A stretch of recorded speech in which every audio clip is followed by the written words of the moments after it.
Hello दोस्तों, welcome to my channel. माई सेल्फ Fahad Asadullah, a student of Jamia Millia Islamia BTech department.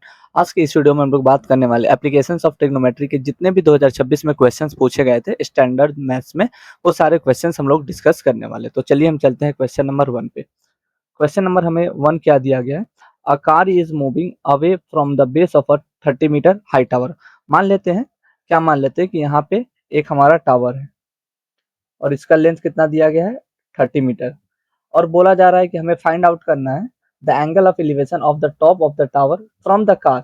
मान लेते हैं जो हमारा कार है ना यहाँ पे है, अब ये यहाँ से है और हमें ये पूछा जा रहा है, ये थीटा पूछा जा रहा है।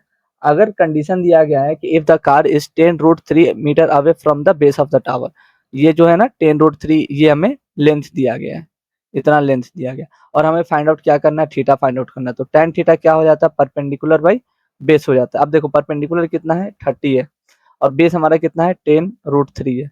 तो कैंसिल करेंगे तो ये कितना आ जाएगा? 3√3।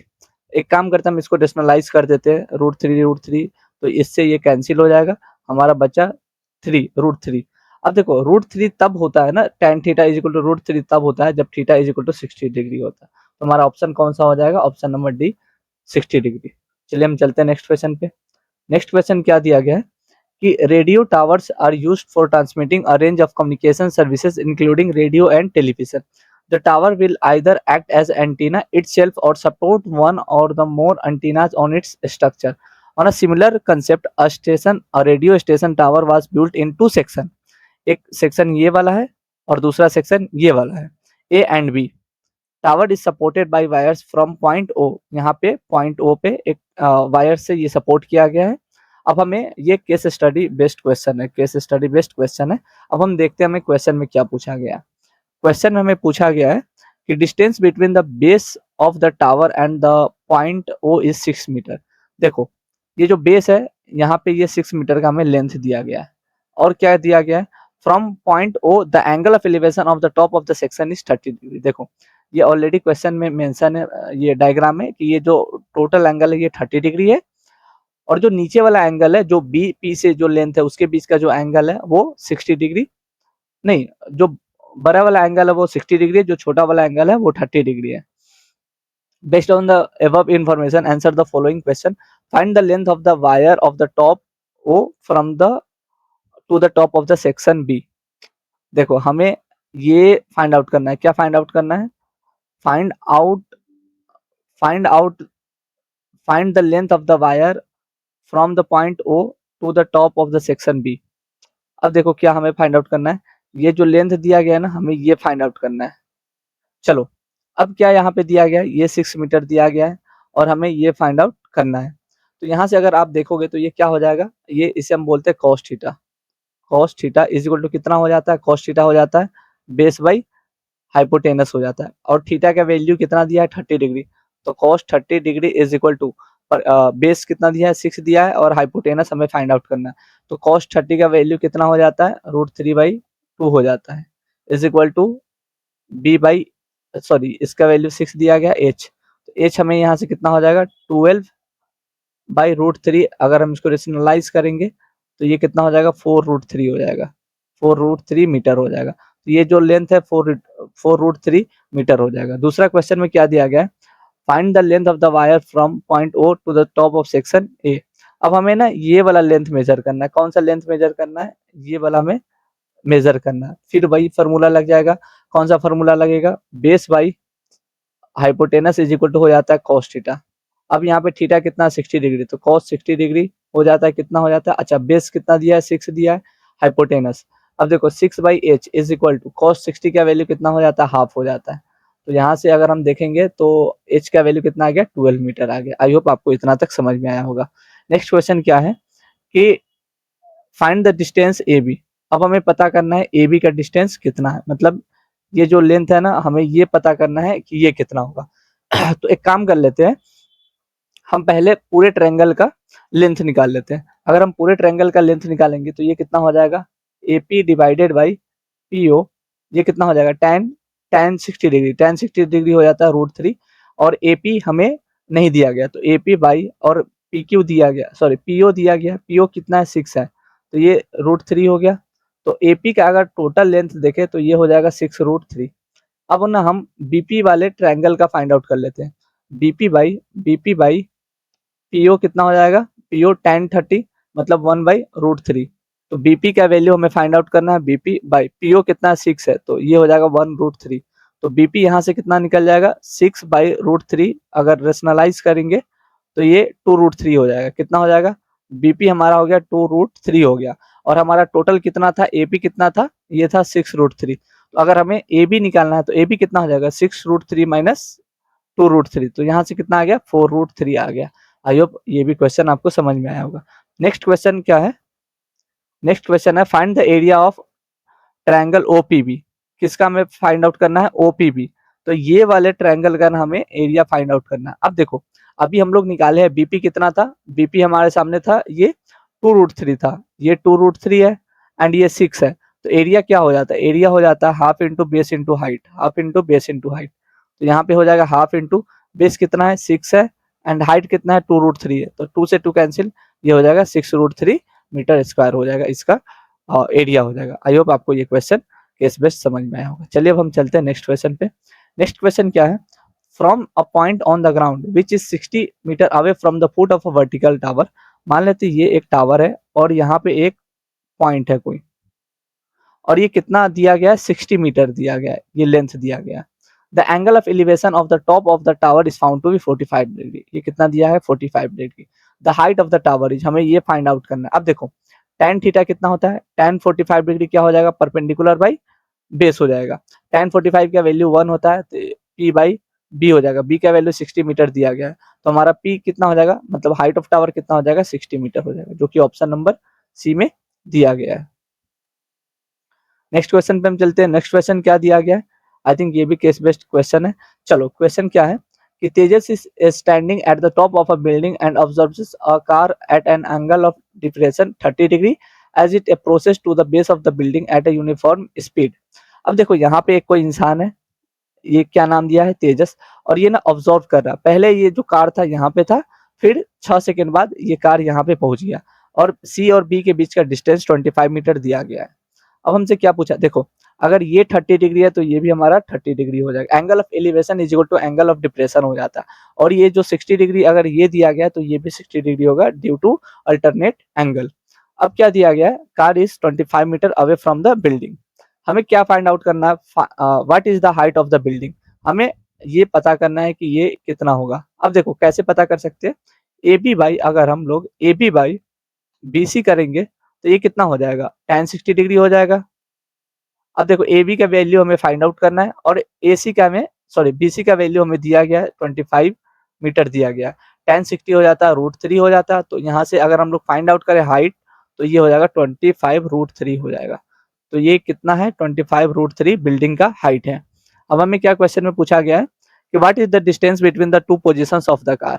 अब हमें ना ये डिस्टेंस पूछा गया है, यहाँ से लेकर के यहाँ तक का डिस्टेंस पूछा गया। तो एक काम हम लोग कर लेते हैं, टोटल इस वाले ट्रायंगल, बड़े वाले ट्रायंगल को लेते हैं। तो बड़े वाले अगर हम ट्रायंगल को लेंगे तो क्या इक्वेशन बन जाएगा, ए बी बाई क्या हो जाएगा B D is equal to कितना हो जाएगा tan 30 मतलब 1√3। अब देखो ए बी का वैल्यू अभी हम लोग फाइंड आउट किया, कितना फाइंड आउट किया 25√3 by B D is equal to 1/√3 है। तो बी डी यहाँ से अगर हम लोग निकालने जाए तो ये 75 मीटर आ जाएगा। अब देखो जब ये 25 मीटर है तो ऑटोमेटिकली ये 50 मीटर हो जाएगा। तो ये क्वेश्चन नंबर 2 भी हो गया। क्वेश्चन नंबर 3 क्या दिया गया, what would be the total time taken by the car to reach the foot of the building from the starting point. अब देखो क्या पूछा गया है कि देखो यहाँ ना 50 मीटर इसको चलने में, 50 मीटर इसको चलने में कितना टाइम लगता है 6 सेकेंड लगता है, और ये अभी इसे 25 मीटर और चलना है। और पूछा जा रहा है यहाँ से यहाँ तक आने में इसे कितना डिस्टेंस कितना टाइम लगेगा। तो देखो अगर 50 मीटर ट्रेवल करने में इसको 6 सेकेंड लगे तो इसका स्पीड कितना हो गया 25 मीटर पर सेकेंड बाई 3, ये इसका स्पीड हो गया। अब हमें ट्रैवल कितना करना है, ट्रैवल करना है 75 मीटर। तो 75 metre divided by 25 metre into 3 second, तो ये कितना हो जाएगा 3 जा 9 सेकेंड। तो इसे डी पॉइंट से लेकर के बी पॉइंट आने तक इसे टोटल कितने टाइम लगेंगे, तो 9 सेकेंड लगेंगे। कितने लगेंगे 9 सेकेंड लग जाएंगे। नेक्स्ट क्वेश्चन क्या पूछा गया, what is the distance of the observer from the car when it makes with angle 60 degree. अब क्या पूछा गया है कि अब ये जो है ना, ये ऑब्जर्वर कहाँ पे, ऑब्जर्वर तो यहाँ पे है।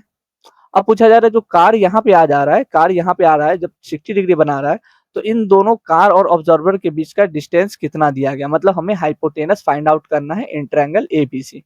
अब क्या होता है, tan बोल रहे हैं, साइन 60 कितना होता है, साइन 60 इज इक्वल टू हो जाएगा परपेंडिकुलर बाई हाइपोटेनस। अब देखो साइन 60 निकालना है तो साइन 60 का वैल्यू हो जाता है √3/2, और परपेंडिकुलर डिस्टेंस क्या है 25/√3 है, और हाइपोटेनस हमें फाइंड आउट करना है। √3 से √3 कैंसिल हो गया, अगर हम हाइपोटेनस निकालने जाए तो ये 50 मीटर हो जाएगा। तो ये जो लेंथ है ना, ये 50 मीटर हमारा हो जाएगा। तो यहाँ तक ये क्वेश्चन आई होप समझ में आया होगा। नेक्स्ट क्वेश्चन क्या दिया गया, if the length of the shadow of a tower is √3 times the height of the that of the height, then the altitude of the sun is, मतलब हमें angle of elevation find out करना है।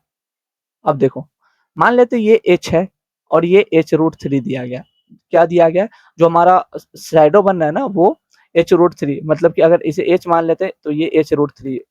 अब हमें ये theta पूछा गया है, एंगल ऑफ एलिवेशन, तो tan थीटा क्या होता है, tan थीटा हो जाता है परपेंडिकुलर बाई बेस हो जाता है। परपेंडिकुलर कितना है, h है, और ये h√3 है। तो tan theta is equal to h से h कैंसिल हो गया, 1/√3 तब होता है जब theta is equal to 30 degree होता है। तो ये ऑप्शन नंबर बी हो जाएगा। Question number 6 is that a boy is standing on a horizontal plane is flying a kite with a string of length 60 metre. अब देखो मान लेते हैं यहाँ पे काइट उड़ रहा है और एक बॉय है, ये प्लेन पे क्या है, इसका लेंथ कितना है 60 मीटर स्ट्रिंग का, और ये एंगल ऑफ एलिवेशन कितना दिया गया है 30 डिग्री हमें दिया गया है। अब boy standing on the roof of a 20 metre high building another side है, तो ये ना इसका हाइट कितना है 20 मीटर, ये हमें दिया गया है। और यहाँ से एक बॉय है जो इस काइट को देख रहा है, इसका एंगल ऑफ एलिवेशन कितना बन रहा है 45 डिग्री। आई होप आपको यहाँ तक समझ में आया होगा। अब हमसे क्या पूछा गया है, find the distance of the first boy from the base of the building, मतलब यहाँ से लेकर के इस सेकेंड बॉय के बीच का कितना डिस्टेंस है। And in the second part it is asking that we have to calculate the height of this kite, हमें ऐसा पूछा गया है। अब देखो परपेंडिकुलर बाई हाइपोटेनस क्या हो जाता है, साइन 30 डिग्री होता है, साइन थीटा होता है और थीटा हमें 30 डिग्री दिया है। परपेंडिकुलर बाई हाइपोटेनस कितना है 60 है, और साइन 30 का वैल्यू होता है 1/2 होता है। तो यहाँ से अगर हम परपेंडिकुलर निकालेंगे तो ये 30 मीटर हो जाएगा। तो देखो यहाँ से यहाँ लेकर के अगर 20 मीटर है तो यहाँ से यहाँ का लेंथ कितना हो जाएगा 10 मीटर हो जाएगा। ये 10 मीटर हो गया। एक और काम ना, हमें ये भी लेंथ निकालना है। क्यों निकालना है, क्योंकि हम ये लेंथ तो इस वाले ट्रायंगल से निकाल सकते हैं और हमें टोटल फाइंड आउट करना है। तो हम इस वाले लेंथ को अब हम निकाल लेते हैं और ये जितना लेंथ होगा वही इतना लेंथ होगा। अब 10 by base is equal to हो जाएगा tan 45 डिग्री, tan 45 डिग्री। अब देखो 10 by base is equal to tan 45 1 होता है, तो बेस अगर हम लोग निकालने जाए तो ये 10 मीटर हो गया। तो ये वाला लेंथ ना 10 मीटर हो गया। अब हम ये लेंथ निकाल लेते हैं। अब इस ट्रायंगल में क्या है, हमें जो हाइट दिया गया 30 मीटर दिया गया, तो 30 by base is equal to हो जाएगा tan 30 degree which is equal to 1/√3। तो यहाँ से अगर हम लोग बेस फाइंड आउट करने जाए तो ये 30√3 हो जाएगा। तो ये कितना हो गया 30√3 हो गया, और ये कितना हो गया 10 हो गया। तो इसका डिस्टेंस कितना हो जाएगा, 10 कॉमन ले लेंगे तो ये 3√3 प्लस 1 आ जाएगा। तो इन दोनों बच्चों के बीच का डिस्टेंस कितना है 10, 3√3 प्लस 1, और हाइट ऑफ द काइट कितना है 30 मीटर है। तो आई होप आपको ये क्वेश्चन समझ में आया हो। नेक्स्ट क्वेश्चन क्या है, a kite is flying at a height of 60 metre above the ground level. एक काइट है जो 60 मीटर ऊपर ये उड़ रहा है, मान लेते हैं ये यहाँ पे काइट है। यहाँ पे Ravi standing on the roof of the house is holding the string. Ravi standing on the roof of the house is holding the string straight and observes the angle of elevation of kite as 30 degree. मान लेते हैं कि ये छत है, क्या है, ये छत है, और यहाँ से इस चीज को देखा जा रहा है ना, तो ये 30 डिग्री का एंगल ये बना रहा है। From the bottom of the same building the angle of elevation of the kite is 45 degree.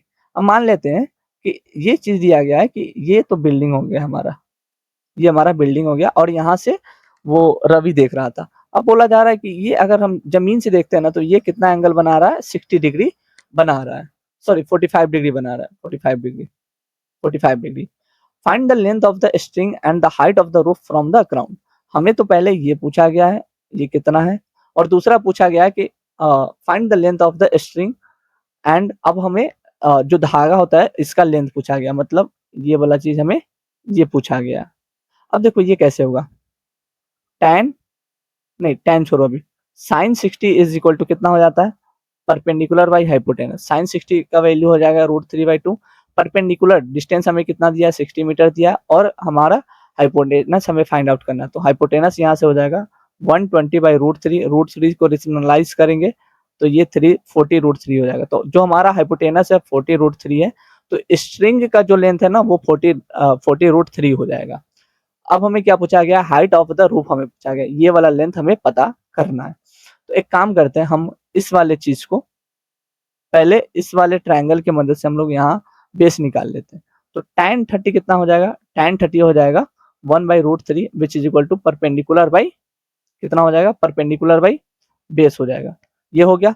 तो P इज इक्वल टू कितना हो गया, अगर हम लोग ये लेंथ निकाले, ये लेंथ निकाले तो यहाँ से क्या हो जाएगा, P इज इक्वल टू हो जाएगा, नहीं एक काम करते हैं, √3P हो जाएगा हमारा बेस हो जाएगा।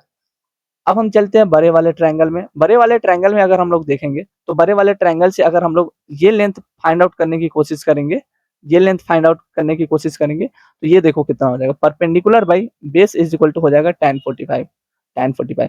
टोटल लेंथ परपेंडिकुलर 60 है, by base is equal to tan45 आ जाता है 1। तो बेस यहाँ से हमें कितना मिल गया, 60 मिल गया। तो जो परपेंडिकुलर हम लोग ये डिस्टेंस निकाल रहे थे ना, यहाँ से हमें पता चल जाएगा बेस कितना 60 है, तो परपेंडिकुलर मतलब ये वाला डिस्टेंस हो जाएगा हमारा कितना हो जाएगा 60/√3। अगर रेशनलाइज करें √3 से ऊपर नीचे तो ये हो जाएगा 20√3। तो ये कितना है 20√3 है, और इन टोटल सम 60 है, तो ये वाला डिस्टेंस कितना हो जाएगा 60 माइनस 20√3। अगर चाहे तो कॉमन लेकर के 3 माइनस √3 हम लोग कर सकते हैं। तो आई होप आपको ये क्वेश्चन समझ में आया होगा। चलिए हम चलते हैं नेक्स्ट क्वेश्चन पे। नेक्स्ट क्वेश्चन क्या है, a wire is attached from a point A, एक पॉइंट से यहाँ पे वायर अटैच्ड है on the top of the pole BC making an angle of elevation 60 degree, 60 degree दिया गया। If AB is 5√3 then we have to calculate the length of the wire, ये हमें फाइंड आउट करना है। अब देखो यहाँ पे हम लोग कौन सा थीटा लगाएंगे, cos 60 डिग्री हो जाएगा हमारा बेस बाई हाइपोटेनस। cos 60 का वैल्यू हो जाता है 1/2, और बेस हमें कितना दिया है 5√3 बाई हाइपोटेनस। हाइपोटेनस यहाँ से कितना हो गया 10√3 हो गया। ऑप्शन नंबर बी हो जाएगा। नेक्स्ट क्वेश्चन आई थिंक ये केस बेस्ड क्वेश्चन है। ये क्या क्वेश्चन में हमें पूछा गया है कि इस तरीके का डायग्राम बनाया गया, elevated water storage tanks are built to store and supply water to nearby colonies. In the diagram given below AB is elevated tank and CD is nearby multi storey building. अब देखो ये हमारा building है और ये हमारा tank है, आपको क्लियरली दिख रहा होगा। तो AB देख लो ये मल्टी स्टोरेज बिल्डिंग है, और जो हमारा AB is elevated and CD is nearby, AB is an elevated water tank। अच्छा ये वाटर टैंक है, हाँ ये वाटर टैंक है, और CD is a near by multi storage building. जो CD कहाँ है, CD ये है ना, इसे मान लेते हैं मल्टी स्टोरेज बिल्डिंग, मान लेते हैं इधर है मल्टी स्टोरेज बिल्डिंग है। चलो the building is 54 metres away from the water tank. अब यहाँ से यहाँ तक का डिस्टेंस कितना दिया गया 54 मीटर हमें दिया गया, ये सब डायग्राम में दिया गया है। From a window of the building the angle of elevation of the top of the tank is found to be 45 degree. अब देखो मान लेते हैं यहाँ पे बिल्डिंग है, क्या है बिल्डिंग है, और ऐसा करते हैं ना, यहाँ से अगर हम लोग टॉप ऑफ द इस पे देखते हैं तो ये क्या दिया गया है, ये दिया गया है कि ये 45 डिग्री का एंगल हमें देखने को मिल रहा है। अब क्या बोला गया है, अच्छा ये जो डायग्राम है ना आई थिंक थोड़ा सा गलत डायग्राम दे दिया गया, तो आप इस हिसाब से बना के चलो, इस हिसाब से मत देखो। From the window of the building the angle of the elevation of the top of the tank is 45 degree and the angle of depression of its foot is 30 degree. और ये कितना दिया गया है 30 डिग्री यहाँ पे दिया गया है। आई होप आपको इतना समझ में आया होगा। अब हमें क्या पता करना है, right the relation between D and Y। D and Y के बीच में हमें रिलेशन फाइंड आउट करना। मतलब देखो जब ये D है इसका मतलब क्या है कि ये भी D होगा। अब देखो हमें यहाँ पे जब 30 डिग्री यहाँ पे दिया गया है तो ये भी 30 डिग्री हो जाएगा। अब क्या है हमें फाइंड आउट करना, D बाई अगर हम लोग Y करने जाए, एक सेकेंड, हाँ D बाई अगर हम Y करने जाए तो क्या हो जाएगा, ये साइन थीटा का फॉर्मूला लगेगा, तो ये हो जाएगा साइन थीटा। अब डी बाई वाई, थीटा हमें कितना दिया गया है 30 degree, sine 30 degree, sine 30 degree होता है हाफ, तो डी बाई वाई हो जाएगा हाफ। तो यहाँ से हमें क्या पता चल गया, हमें पता चल गया कि D 2d is equal to Y हो जाएगा। तो एक हमारा क्वेश्चन यहाँ पे सॉल्व हो गया। दूसरा क्वेश्चन क्या है, find the determine the value of H. अब हमें फाइंड आउट करना है एच, मतलब हमें ये डिस्टेंस फाइंड आउट करना है। एक काम करते हैं, देखो ये 54 मीटर्स है, तो ये भी 54 मीटर हो जाएगा ना, ये वाला लेंथ भी 54 मीटर हो जाएगा। तो अब हमारा ट्रायंगल इस तरीके से बन गया, यहाँ पे हाइट है, ये 54 मीटर है एंड ये 45 डिग्री है। तो देखो tan 45 डिग्री कितना होता है, परपेंडिकुलर बाई बेस होता है। तो tan 45 1 हो गया इज इक्वल टू परपेंडिकुलर कितना है, हमें फाइंड आउट करना है, एच वैल्यू दिया है, बेस हमें 54 दिया गया, तो एच हमारा कितना हो गया 54 मीटर हो गया। तो ये कितना हो गया 54 मीटर। अब हमें क्या पूछा गया है, determine the height of the water tank. अब हमें पता करना है कि जो ये वाटर टैंक है कितना है। अब देखो वाटर टैंक क्या है, A B is an elevated water tank, मतलब हमें ना ये टोटल हाइट पता करना है। क्या पता करना है, ये टोटल हाइट हमें पता करना है। देखो ये तो 54 मीटर आ गया, तो एक काम करते हैं, अब हमें बस ये फाइंड आउट करना है। क्या फाइंड आउट करना है, ये फाइंड आउट करना है, मतलब x से हमें फाइंड आउट करना है। अब एक काम करते हैं ना, यहाँ पे क्या कर लेते हैं, x से बाई अगर हम लोग कर ले ये 54 मीटर्स, तो यहाँ से अगर आप देखे हुए तो ये कौन सा थीटा बन रहा है, कौन सा थीटा है 30 डिग्री, तो tan 30 हो जाता है 1/√3। तो यहाँ से ना x से कितना हो गया 54√3, √3 से अगर कैंसिल करेंगे मतलब रेशनलाइज करेंगे तो ये 18√3 हो जाएगा, 18√3 हो जाएगा। तो यहाँ से यहाँ तक का लेंथ कितना हो गया 18√3, और ये ऑलरेडी 54 मीटर है, तो इसका टोटल सम कितना हो जाएगा, 18 कॉमन ले लेंगे तो ये हो जाएगा √3 + 3 हो जाएगा। तो टोटल लेंथ ये जो वाटर टैंक है उसका निकल गया। अब हमें पूछा गया find the value of x and height of the window above the ground level. Find the value of x, x कहाँ पे दिया गया है, एक्स ये दिया गया है, हमें पहले ये फाइंड आउट करना है। अब देखो इसको फाइंड आउट करने के लिए हम लोग क्या लगा सकते हैं, साइन 45 लगा सकते हैं। साइन 45 डिग्री ये हो जाता है परपेंडिकुलर बाई हाइपोटेनस। साइन 45 हो गया 1/√2, 1/√2 एंड परपेंडिकुलर हाइट हमें कितना दिया गया 54 दिया गया, और हमें हाइपोटेनस निकालना है। तो अगर हम यहाँ से हाइपोटेनस निकालने जाए तो हाइपोटेनस हो जाएगा 54√2 हो जाएगा, कितना हो जाएगा 54√2 हो जाएगा। अब हमें क्या पूछा गया है कि height of the window above the ground level, height of the window, ये window height of the window, ये विंडो है फ्रॉम द, क्या दिया गया फ्रॉम द ग्राउंड लेवल, मतलब हमें ना ये निकालना था, डी निकालना था, और डी हम ऑलरेडी निकाल लिया है 18√3, ये हो जाएगा। तो आई होप आपको ये क्वेश्चन समझ में आया होगा। अच्छा यहीं पे जितने भी 2026 में क्वेश्चन आए हुए थे ना हम सारे डिस्कस कर चुके हैं। आई होप आपको सारे क्वेश्चन समझ में आए होंगे। अगर अच्छा लगा वीडियो तो प्लीज दोस्तों के साथ शेयर करो। चलिए मिलते हैं नए वीडियो के साथ, नए PYQs चैप्टर्स के साथ।